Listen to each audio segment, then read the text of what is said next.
ओम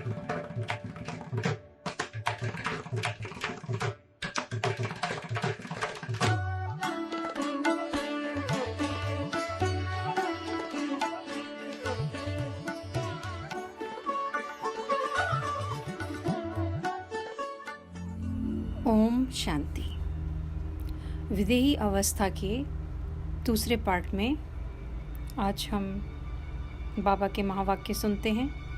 विदेही अवस्था पे अब अपनी अव्यक्त स्थिति के आधार से ऐसा करना जैसे श्रीमत के आधार से हर काम होता रहा है।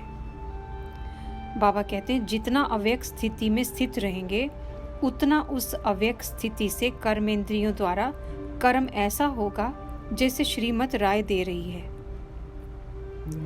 ये अनुभव बच्चे पाएंगे। अब अपनी अव्यक्त स्थिति के आधार से ऐसा करना जैसे श्रीमत के आधार से हर काम होता रहा है।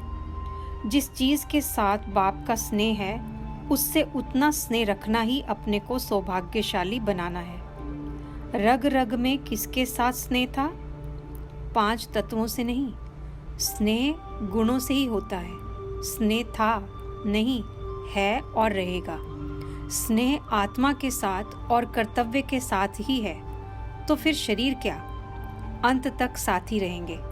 इसलिए स्नेही होने की कोशिश करो। कैसे भी माया आवे, माया जीत बनना। जैसे बैज लगाते हो वैसे मस्तक पर यह विजय का बैज लगाओ। अमृत वेले याद में बैठो और यही संकल्प रखो कि अब हम अव्यक्त बाप दादा से मुलाकात करें। कई बच्चों ने संदेश भेजा कि आप हमें भी अपने अव्यक्त वतन का अनुभव कराओ। ये सभी बच्चों की आशाएं अपूर्ण होने का समय पहुंच ही गया है। आप कहेंगे कि सभी संदेशी बन जाएंगे, लेकिन नहीं, अव्यक्त वतन का अनुभव भी बच्चे करेंगे, लेकिन दिव्य बुद्धि द्वारा करने से भी बहुत लाभदायक अलौकिक अनुभव कर सकते हो। वह दिव्य दृष्टि द्वारा करने से भी बहुत लाभदायक, अलौकिक और अनोखा है। इसलिए जो भी बच्चे चाहते हैं कि अव्यक्त बाप से मुलाकात करें, वे कर सकते हैं। कैसे कर सकते हैं? इसका तरीका सिर्फ यही है कि अमृत वेले याद में बैठो और यही संकल्प रखो कि अब हम अव्यक्त बाप दादा से मुलाकात करें। जैसे साकार में मिलने का समय मालूम होता था तो नींद नहीं आती थी और समय से पहले ही बुद्धि द्वारा इसी अनुभव में रहते थे, वैसे अब भी अव्यक्त मिलन का अनुभव प्राप्त करना चाहते हो तो उसका बहुत सहज तरीका यह है, अव्यक्त स्थिति में स्थित होकर रूह रिहान करो। तो उसका बहुत सहज तरीका यह है, अव्यक्त स्थिति में स्थित होकर रूह रिहान करो तो अनुभव करेंगे कि सचमुच बाप के साथ बातचीत कर रहे हैं। और इसी रूह रिहान में जैसे संदेशियों को कोई दृश्य दिखाते हैं, वैसे ही बहुत गुह्य गोपनीय रहस्य बुद्धि योग से अनुभव करेंगे। लेकिन एक बात यह अनुभव करने के लिए आवश्यक है। कौन सी मालूम है? अमृत वेले भी अव्यक्त स्थिति में वही स्थित हो सकेंगे जो सारा दिन अव्यक्त स्थिति में और अंतर्मुख स्थिति में स्थित होंगे। वही अमृत वेले यह अनुभव कर सकेंगे। अव्यक्ति मिलन का मूल्य है व्यक्त भाव को छोड़ना। अब अव्यक्ति मिलन के मूल्य को जानते हो? अव्यक्त रूप में मिलना और व्यक्त रूप में मिलना दोनों में फर्क है। अव्यक्ति मिलन का मूल्य व्यक्त भाव को छोड़ना। ये मूल्य जो जितना देता है उतना ही अव्यक्त अमूल्य मिलन का अनुभव करता है। अभी हरेक अपने से पूछे कि हमने कहाँ तक और कितना समय दिया है।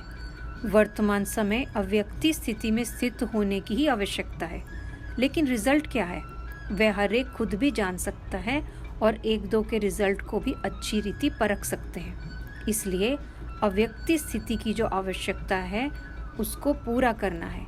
अव्यक्ति स्थिति की परख आप सभी के जीवन में क्या होगी वह मालूम है। उनके हर कर्म में एक तो अलौकिकता और दूसरा हर कर्म करते कर्मेंद्रियों से अतीन्द्रिय सुख की झलक उनके हर कर्म में देखने में आएगी, जिससे मालूम पड़ेगा ये व्यक्त में होते अव्यक्त स्थिति में स्थित हैं। अगर यह दोनों ही चीज़ें अपने कर्म में देखते हो तो समझना चाहिए कि अव्यक्त स्थिति में स्थित हैं। अगर नहीं है तो फिर कमी समझ पुरुषार्थ करना चाहिए। नेक्स्ट है, अव्यक्ति मिलन भी वही कर सकता है जो व्यक्ति स्थिति में हो। अव्यक्ति मिलन भी वही कर सकता है जो अव्यक्ति स्थिति में हो। वर्तमान समय अव्यक्ति स्थिति में ज्यादा कमी देखने में आती है। दो बातों में तो ठीक है, बाकी तीसरी बात की कमी है। एक है कथन, दूसरा है मंथन। ये दो बातें तो ठीक है ना, ये दोनों सहज हैं। तीसरी बात कुछ सूक्ष्म है।